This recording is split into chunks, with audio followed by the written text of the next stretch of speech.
آپ لوگوں نے صرف وغیرہ پڑھی ہو، کتنی تاکیدیں لا میں تاکید، تبینن نون تاکید اکیلا،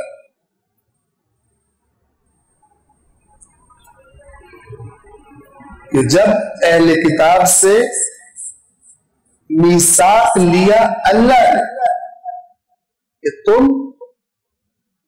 اس کتاب کو لوگوں کے لیے بیان کرو گے،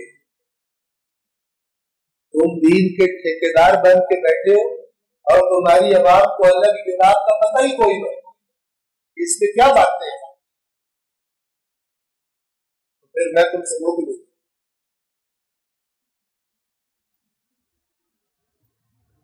لَتُبَيِّنُنَّهُ لِلنَّاسِ، تم اس کتاب کو لوگوں کے لیے بیان کرو گے، اپنے دادے کے خواب نہیں بیان کرو گے، میں کہہ رہا ہوں قرآن میں نہیں۔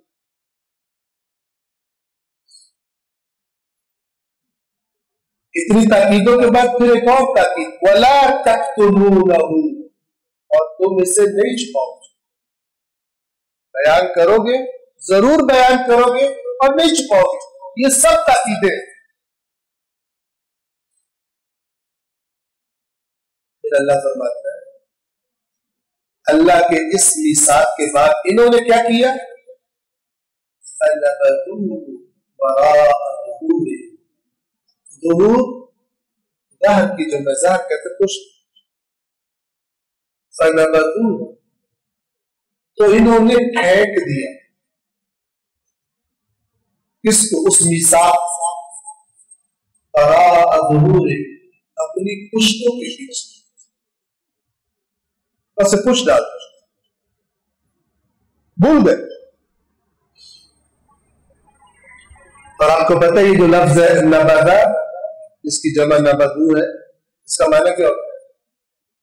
اس کا معنی پھینکنا نہیں ہوتا، اس کا معنی ہوتا ہے کسی چیز کو غیر اہم سمجھ کر پھینکنا۔ آپ اپنی جیب میں ہاتھ ڈالیں، چولہے میں کپڑے پہنے آپ نے مثلاً نہیں، جیب میں ہاتھ ڈالا، اندر سے پرانا پھٹا ہوا ٹیشو نکل، آپ کیا کرتے ہیں؟ آپ کے لیے غیر ہے، آپ نے پھینک دیا، اسے عربی میں کہتے ہیں نہ نون بے آل، فَنَبَذُوهُ غیر اہم سمجھ، آج بھی یہی حالت، وَرَاءَ ظُهُورِهِمْ، اس کے پیچھے پھینک، اپنی پشتوں کے پیچھے پھینک دیا۔ کیوں پھینکا؟ اندھے تھے، پتہ نہیں تھا، لیکن ایک اور معاملہ بڑا ان کے لیے اٹریکٹو تھا، وہ کیا تھا؟ وَاشْتَرَوْا بِهِ ثَمَنًا قَلِيلًا، اور اس کے بدلے میں ٹکے لینے لگے، اس کے بدلے میں اجرت لینے لگے، قلیلا، قلیل کیوں؟ اگر اپنی ذمہ داری ادا کرتے، جو اللہ نے دینا تھا، اللہ نے جس کا وعدہ کیا تھا، اس کے مقابلے میں قلیل، ورنہ تو بڑی ہائی فیصد تھی۔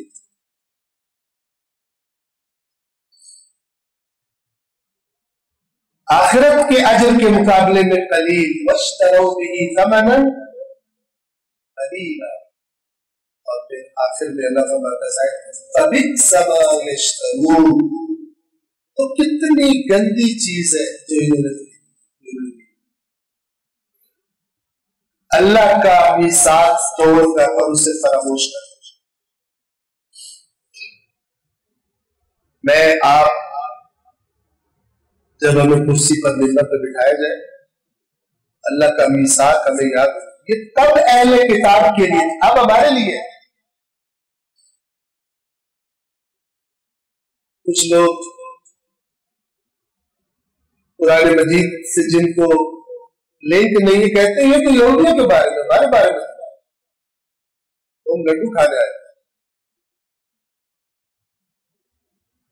اللہ تعالیٰ قرآن میں فرماتا ہے ان باتوں میں